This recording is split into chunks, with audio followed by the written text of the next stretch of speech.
নারীরা যাতে রাগ না করে, নারীদেরকে বুঝ দেওয়ার জন্য আল্লাহ সব নারীদের নামে আলাদা একটা সূরা দিলেন।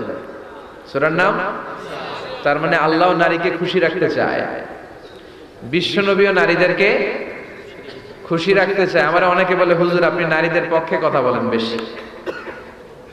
আমি সবার পক্ষেই বলি, যার যেটা অধিকার তাকে সেটা দিতে হবে, ঠিক কিনা? নারীরা সম্মানিতা, তাদেরকে সম্মান দিতে হবে। বিশ্বনবী তাদেরকে সম্মান দিতেন।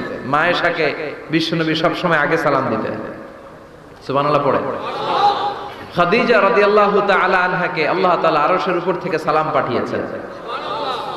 এজন্য নারীদেরকে সালাম দিবেন বেশি বেশি। ঘরে সুখ শান্তি নাই, অনেকে বলে ঘরটা নাকি জাহান্নামের টুকরা, কারণ সালাম নাই। সালাম মানে শান্তি। সালাম মানে কি? সালাম মানে, চিল্লায় বলেন, জান্নাতীরা যখন জান্নাতে ঢুকবে, ফেরেশতারা জান্নাতীদেরকে কি বলবে?